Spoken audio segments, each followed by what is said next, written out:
Hello students. So in the last class we learned that concave mirror are those mirrors which converge the light rays. Concave mirror वो mirrors होते हैं जो कि light rays जो parallel होती हैं वो after reflection क्या होती हैं, converge हो जाती हैं concave mirror के केस में. दूसरा हमने कुछ फीचर्स पढ़े थे concave mirror के, जैसे कि concave mirror का जो reflecting surface है उसे हम aperture कहते हैं, aperture, और जो मिड पॉइंट होता है कॉन्केव मिरर का वो पोल होता है.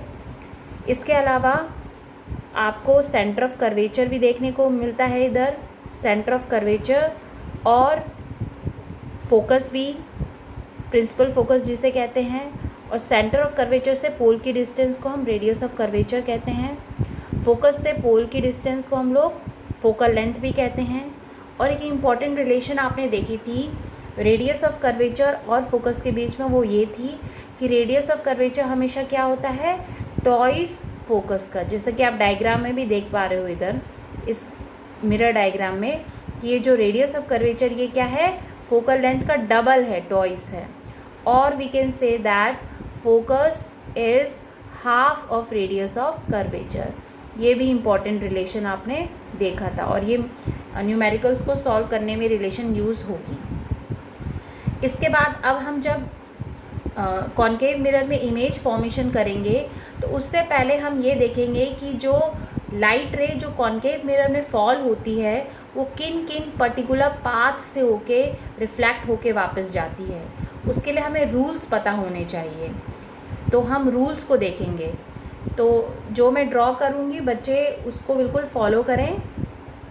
सबसे पहले तो बच्चों को जो प्रॉब्लम आती है मिरर डायग्राम में वो ये आती है कि वो कॉन्केव मिरर को बना नहीं पाते हैं, कॉन्केव या कॉन्वेक्स कोई भी मिरर उसको बना नहीं पाते हैं. किस लिए? क्योंकि ये स्फेरिकल मिरर्स हैं. तो जब भी आपको स्फेरिकल मिरर्स बनाने हों तो आपको क्या करना है, हल्का सा कर्वनेस दिखानी है. कोई ज़रूरी नहीं कि बिल्कुल आप घुमा के बनाएं, आप हल्का सा उनको दिखा सकते हैं कर्व्ड. जैसे कि ये मैंने बनाया हल्का सा, बड़ा बनाइए उसे, इस तरह से बड़ा बनाइए और हल्का सा उसे कर्व बना दीजिए, और पीछे की सरफेस को ज़रूर आप इस तरह से पेंटेड दिखाइए. इसके अलावा आप हमेशा जब भी रे डायग्राम या इस तरह के मिरर डायग्राम ड्रॉ करते हैं तो हमेशा स्केल को यूज़ करिए. जैसे कि ये स्केल यूज़ की मैंने, तो यहाँ पे आप क्या करिए, जैसे मैंने यहाँ पे लिया है 6 सेंटीमीटर से मैंने लिया है, तो एग्जैक्टली मैं क्या करूँगी 3 सेंटीमीटर पे, ये 3 सेंटीमीटर मैं फोकस दिखा रही हूँ, तो इसके जस्ट आगे 3 सेंटीमीटर में मैं क्या दिखा दूँगी, सेंटर ऑफ कर्वेचर, और इसको इस तरह से ज्वाइन करा देंगे. ये लाइन स्ट्रेट बना दी हमने. तो ये फोकस 3 सेंटीमीटर पे मेरा बना और centre of curvature again 3 centimetre पे बना. जैसे हम पहले भी डिस्कस कर चुके हैं, फोकल लेंथ क्या होती है, हाफ होती है centre of radius of curvature की.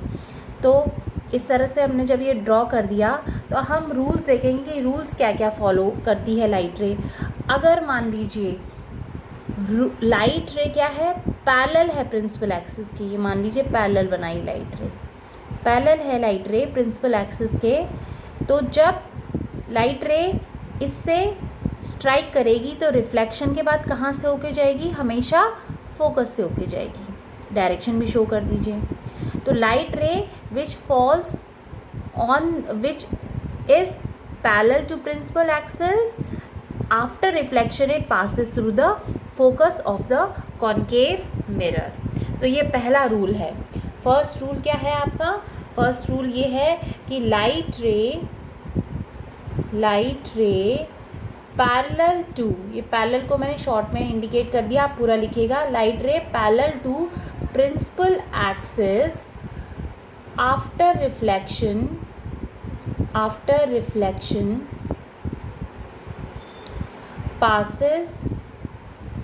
passes through focus, principal focus से होके जाती है. ये पहला रूल है. हमेशा जो भी लाइट रे पैरेलल होगी वो प्रिंसिपल फोकस से होके जाएगी. नाउ सेकंड रूल देखते हैं हम. सेकंड रूल के लिए again we need to draw a concave mirror. ये कॉन्केव मिरर ड्रॉ कर दिया. Again you can use your ruler to draw the principal axis and to just denote the focus as well as center of curvature. So this is 3 centimeter. At the 3 centimeter I made focus, and at 3 centimeter I made center of curvature. Now join these points with the help of the ruler like this. Okay, now the second rule states that the light ray which passes through the focus, ध्यान रखिएगा, जो light रे पास हो रही है focus से, इस तरह से पास हो रही है फोकस से, ये आई, तो वो क्या हो जाएगी, आफ्टर रिफ्लेक्शन क्या हो जाएगी, पैरेलल हो जाएगी प्रिंसिपल एक्सिस के, ये पैरेलल हो गई. Try to draw these lines only with the scale, जिससे कि आपका जो डायग्राम होगा वो परफेक्ट बनेगा. तो देखिए पहला रूल क्या कहता है कि जो लाइट रे पैरेलल है प्रिंसिपल एक्सिस के वो फोकस से होके जाएगी, और इसका जस्ट अपोजिट हो गया कि अगर मान लीजिए लाइट रे फोकस से होके जा रही है वो पैरेलल हो जाएगी प्रिंसिपल एक्सिस के. तो we need to write this rule. Now light ray which passing through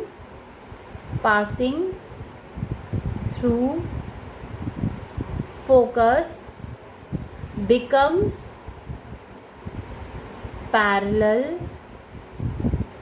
to principal axis. So बहुत इजी है रूल्स याद करना भी और उनको ड्रॉ करना भी. ना सेकेंड रूल हम देखते हैं, ना थर्ड रूल हम देखते हैं. थर्ड रूल के लिए again we need to draw a concave mirror. ऐसा बड़ा सा बनाया कॉन्केव मिरर, एंड उसकी अब मैं बिना उसके स्केल के बना रही हूँ थोड़ा, क्योंकि मुझे थोड़ा एक्सपीरियंस है तो मैं परफेक्टली बना पाऊँगी. आप हमेशा रूलर से ही बनाइए. और मैं इसे मान लीजिए मैंने यहाँ पे इसका फोकस बनाया, तो इक्वल डिस्टेंस पे अंदाजे से मैं इसका सेंटर ऑफ कर्वेचर बना रही हूँ. आप हमेशा रूलर से बनाइए ताकि आपके फिगर्स में आपको दिक्कत नहीं आएगी बनाने में. ठीक है, तो ये केस है. इसमें मान लीजिए अगर आपका, इसके लिए मुझे थोड़ा सा इसे बड़ा बनाना पड़ेगा. अगर मान लीजिए एक लाइट रे सेंटर ऑफ कर्वेचर से आ रही है, इस तरह से सेंटर ऑफ कर्वेचर से आ गई, ये इसका डायरेक्शन मैंने शो कर दिया कि सेंटर ऑफ कर्वेचर से आई, तो आफ्टर रिफ्लेक्शन क्या करेगी, वो लाइट रे उसी पाथ से रिफ्लेक्ट होके वापस चली जाएगी. जिस पाथ से लाइट रे आई उसी पाथ से रिफ्लेक्ट होके चली जाएगी. सेंटर ऑफ कर्वेचर का ये केस है कि अगर लाइट रे सेंटर ऑफ कर्वेचर से आई है मान लीजिए, तो उसी पाथ से वापस होके लौट जाती है. Okay, so we can write this, light ray passing through center of curvature goes back through same path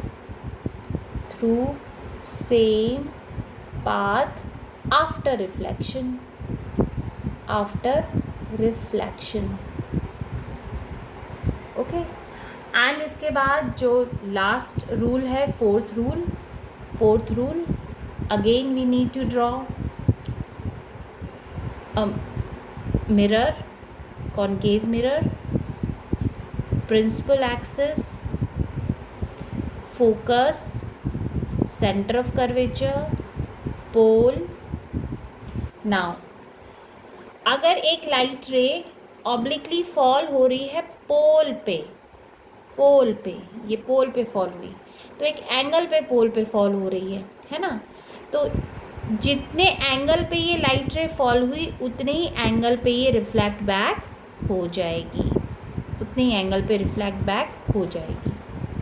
तो यानी कि इस केस में जितना एंगल ऑफ इंसिडेंस होगा उतना ही एंगल ऑफ रिफ्लेक्शन होगा.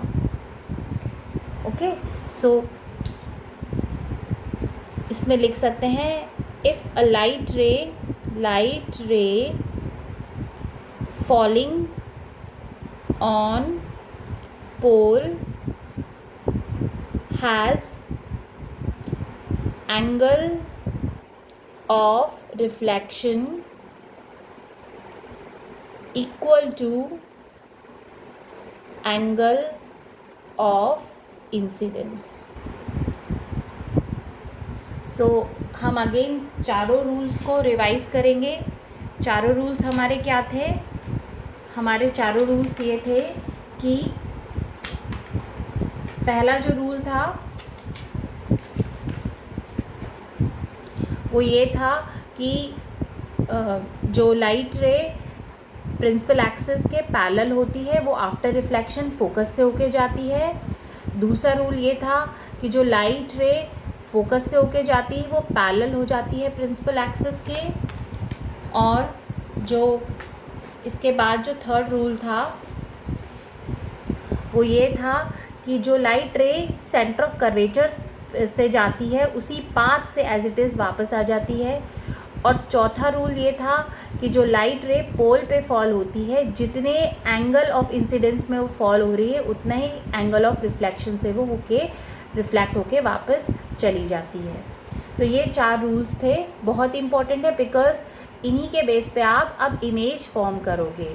और हमने इन्हीं पॉइंट्स को डिस्कस किया है, इन्हीं से हमने लाइट रेज को पास कराया है। बिकॉज जब आप इमेज फॉर्मेशन करोगे तो आप लाइट रेज को इन्हीं पॉइंट से पास कराओगे।